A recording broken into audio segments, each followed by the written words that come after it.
Welcome to LagesLore, where stories open the doors of imagination. The Necklace by Guy de Maupassant. She was one of those pretty and charming girls born as if by an accident of fate into a family of clerks, with no dowry, no prospects, no way of any kind of being met, understood, loved, and married by a man both prosperous and famous. She was finally married to a minor clerk in the Ministry of Education. She dressed plainly because she could not afford fine clothes, but was as unhappy as a woman who has come down in the world, for women have no family rank or social class. With them, beauty, grace, and charm take the place of birth and breeding. Their natural poise, their instinctive good taste, and their mental cleverness are the sole guiding principles which make daughters of the common people the equals of ladies in high society. She grieved incessantly, feeling that she had been born for all the little niceties and luxuries of living. She grieved over the shabbiness of her apartment, the dinginess of the wall, the worn-out appearance of the chairs, the ugliness of the draperies, all these things, which another woman of her class would not even have noticed, gnawed at her and made her furious. The sight of the little Breton girl who did her humble housework roused in her disconsolate regrets and wild daydreams. She would dream of silent chambers draped with oriental tapestries and lighted by tall bronze floor lamps, and of two handsome butlers in knee breeches who, drowsy from the heavy warmth cast by the central stove, dozed in large overstuffed armchairs.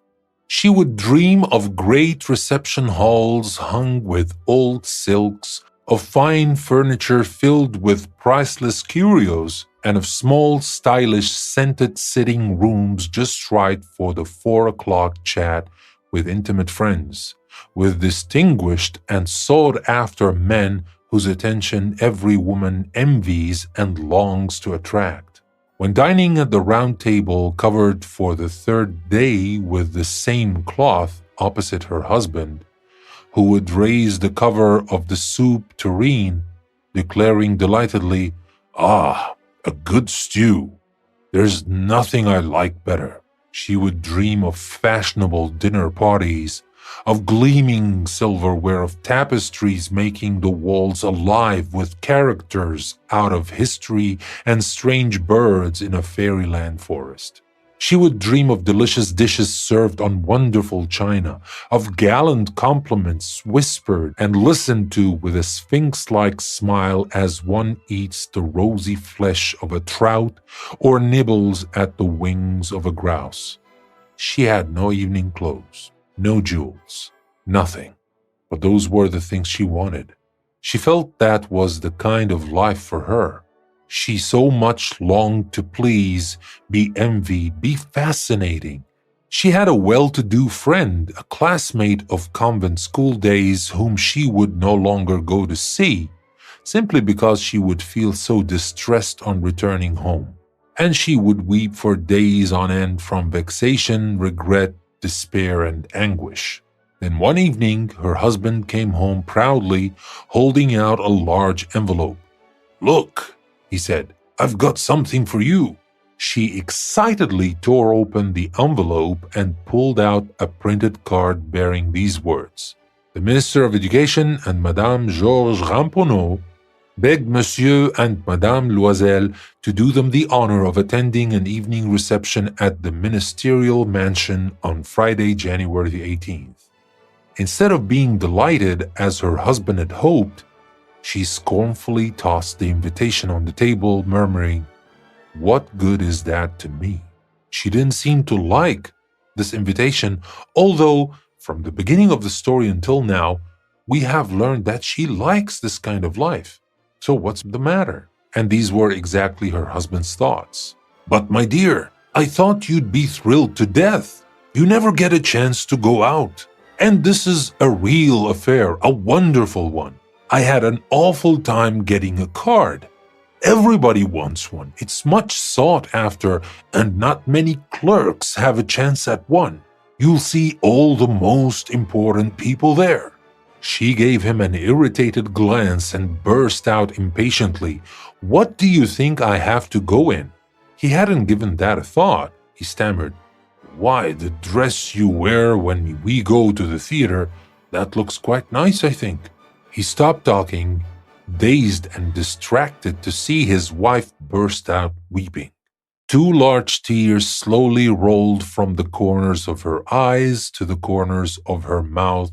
He gasped, "Why? What's the matter? What's the trouble?" By sheer willpower, she overcame her outburst and answered in a calm voice while weeping the tears from her wet cheeks, "Oh, nothing. Only I don't have an evening dress and therefore I can't go to that affair. Give the card to some friend at the office whose wife can dress better than I can." He was stunned. He resumed, "Let's see, Mathilde, how much would a suitable outfit cost? One you could wear for other affairs too, something very simple?"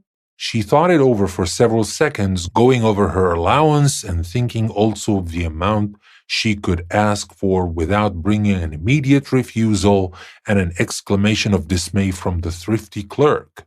Finally, she answered hesitantly, "I'm not sure exactly, but I think with 400 francs I could manage it."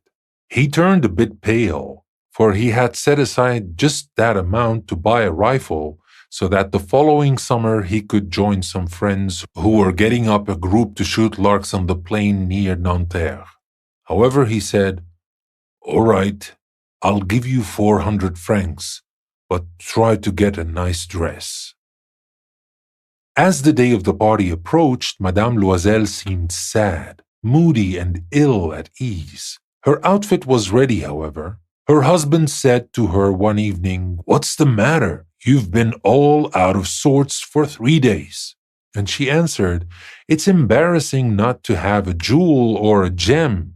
Nothing to wear on my dress. I'll look like a pauper. I'd almost rather not go to that party." He answered, "Why not wear some flowers? They're very fashionable this season. For 10 francs you can get 2 or 3 gorgeous roses." She wasn't at all convinced. "No, there's nothing more humiliating than to look poor among a lot of rich women." But her husband exclaimed, "My, but you're silly. Go see your friend Madame Forestier and ask her to lend you some jewelry. You and she know each other well enough for you to do that." She gave a cry of joy. "Why, that's so! I hadn't thought of it." The next day she paid her friend a visit and told her of her predicament. Madame Forestier went toward a large closet with mirrored doors, took out a large jewel box, brought it over, opened it, and said to Madame Loisel, "Pick something out, my dear." At first her eyes noted some bracelets, then a pearl necklace, then a Venetian cross, gold and gems of marvelous workmanship. She tried on these adornments in front of the mirror, but hesitated, unable to decide which to part with and put back. She kept on asking, "Haven't you something else?" "Oh yes, keep on looking. I don't know just what you'd like." All at once she found in a black satin box a superb diamond necklace, and her pulse beat faster with longing. Her hands trembled as she took it up. Clasping it around her throat outside her high-necked dress, she stood in ecstasy looking at her reflection.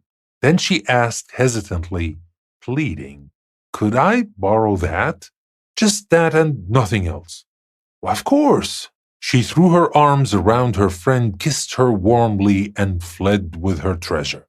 The day of the party arrived.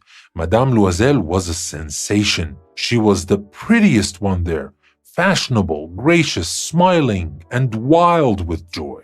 All the men turned to look at her, asked who she was, begged to be introduced. All the cabinet officials wanted to waltz with her. The minister took notice of her. She danced madly, wildly, drunk with pleasure, giving no thought to anything in the triumph of her beauty, the pride of her success in a kind of happy cloud composed of all the adulation, of all the admiring glances, of all the awakened longings, of a sense of complete victory that is so sweet to a woman's heart. So obviously she was very happy in this party. And now the party is over. She left around 4 o'clock in the morning. Her husband, since midnight, had been dozing in a small empty sitting room with 3 other gentlemen whose wives were having too good a time. He threw over her shoulders the wraps he had brought for going home, modest garments of everyday life whose shabbiness clashed with the stylishness of her evening clothes. She felt this and longed to escape unseen by the other women who were draped in expensive furs. Loisel held her back. "Hold on, you'll catch cold outside. I'll call a cab." But she wouldn't listen to him and went rapidly down the stairs. When they went on the street, they didn't find a carriage, and they set out to hunt for one, hailing drivers whom they saw going by at a distance. They walked toward the Seine, disconsolate and shivering. Finally, on the docks, they found one of those carriages that one sees in Paris only after nightfall, as if they were ashamed to show their drabness during daylight hours. They got this carriage after all. What happened then? It dropped them at their door in the Rue de Martyrs, and they climbed warily up to their apartment. For her, it was all over. For him, there was the thought that he would have to be at the ministry at 10 o'clock. Before the mirror, she let the wraps fall from her shoulders to see herself once again in all her glory. Suddenly, she gave a cry. The necklace was gone. Her husband, already half undressed, said, "What's the trouble?" She turned toward him despairingly. I don't have Madame Forestier's necklace." "What? You can't mean it. It's impossible." They hunted everywhere, through the folds of the dress, through the folds of the coat, in the pockets. They found nothing. He asked, "Are you sure you had it when leaving the dance?" "Yes, I felt it when I was in the hall of the ministry." "But if you had lost it on the street, we'd have heard it drop. It must be in the cab." "Yes, quite likely. Did you get its number?" "No, didn't you notice it either?" "No." They looked at each other aghast. Finally, Loisel got dressed again. "I'll retrace our steps on foot," he said, "to see if I can find it." And he went out. He went to look for the necklace. What happened to her? What did she do? She remained in her evening clothes without the strength to go to bed, slumped in a chair in the unheated room, her mind a blank. Her husband came in about 7 o'clock. He had had no luck. He went to the police station, to the newspapers to post a reward, to the cab companies. Everywhere the slightest hope drove him. That evening, Loisel returned, pale, his face lined. Still he had learned nothing. "We'll have to write your friend," he said, "to tell her you have broken the catch and are having it repaired. That will give us a little time to turn around." She wrote to his dictation. At the end of a week, they had given up all hope, and Loisel, looking 5 years older, declared, "We must take steps to replace that piece of jewelry." The next day, they took the case to the jeweler whose name they found inside. He consulted his records. "I didn't sell that necklace, madame," he said. "I only supplied the case." Then they went from one jeweler to another hunting for a similar necklace, going over their recollections, both sick with despair and anxiety. They found in a shop in Palais Royal a string of diamonds which seemed exactly like the one they were seeking. It was priced at 40,000 francs. They could get it for 36. They asked the jeweler to hold it for them for 3 days, and they reached an agreement that he would take it back for 34,000 if the lost one was found before the end of February. Loisel had 18,000 francs he had inherited from his father. He would borrow the rest. He went about raising the money, asking 1,000 francs from one, 400 from another, 100 here, 60 there. He signed notes, made ruinous deals, did business with loan sharks, ran the whole gamut of money lenders. He compromised the rest of his life, risked his signature without knowing if he'd be able to honor it, and then, terrified by the outlook for the future, by the blackness of despair about to close around him, by the prospect of all the privations of the body and tortures of the spirit, he went to claim the new necklace with the 36,000 francs which he placed on the counter of the shopkeeper. When Madame Loisel took the necklace back, Madame Forestier said to her frostily, "You should have brought it back sooner. I might have needed it." She didn't open the case, an action her friend was afraid of.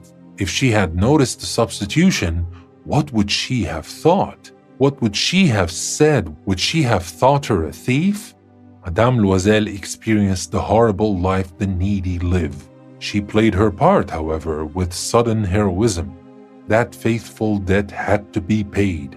She would pay it. She dismissed her maid. They rented a garret under the eaves. She learned to do the heavy housework, to perform the hateful duties of cooking. She washed dishes, wearing down her shell-pink nails, scouring the grease from pots and pans. She scrubbed dirty linen, shirts, and cleaning rags which she hung on a line to dry.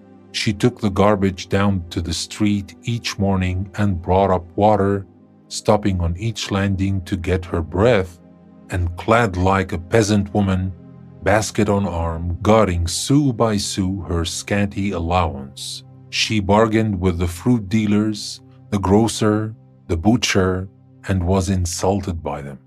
Each month notes had to be paid and others renewed to give more time. Her husband labored evenings to balance a tradesman's accounts, and at night often he copied documents at 5 sous a page. And this went on for 10 years. Finally, all was paid back, everything including the exorbitant rates of the loan sharks and accumulated compound interest. Madame Loisel appeared an old woman now. She became heavy, rough, harsh, like one of the poor, her hair untended, her skirts askew, her hands red, her voice shrill. She even slopped water on her floors and scrubbed them herself. But sometimes, while her husband was at work, she would sit near the window and think of that long ago evening when at the dance she had been so beautiful and admired. What would have happened if she had not lost that necklace? Who knows? Who can say? How strange and unpredictable life is, how little there is between happiness and misery. Then one Sunday, when she had gone for a walk on the Champs-Élysées to relax a bit from the week's labors, she suddenly noticed a woman strolling with a child.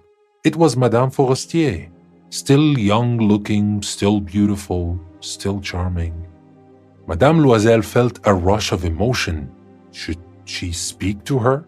Of course, and now that everything was paid off, she would tell her the whole story. Why not? She went toward her. "Hello, Jean." The other, not recognizing her, showed astonishment at being spoken to so familiarly by this common person. She stammered, "But, Madame, I don't recognize you. You must be mistaken." "No, I'm Mathilde Loisel." Her friend gave a cry. "Oh, my poor Mathilde! How you've changed!" "Yes, I've had a hard time since last seeing you, and plenty of misfortunes, and all on account of you." "Of me? How do you mean?" "Do you remember that diamond necklace you loaned me to wear to the dance at the ministry?" "Yes, but what about it?" "Well, I lost it." "You lost it? But you returned it." "I bought you another just like it, and we've been paying for it for 10 years now. You can imagine that wasn't easy for us who had nothing. Well, it's over now, and I'm glad of it." Madame Forestier stopped short. You mean to say you bought a diamond necklace to replace mine? Yes, you never noticed then? They were quite alike. And she smiled with proud and simple joy. Madame Forestier, quite overcome, clasped her by the hands. Oh, my poor Mathilde, but mine was only paste. Why, at most it was worth only 500 francs. What do you think? Did Mathilde deserve what happened to her? Or was life unfair to her? Tell me your thoughts below. I really want to read your take on it. And if you enjoyed this story, hit the like button and subscribe. We've got more classic tales coming your way. See you in the next one.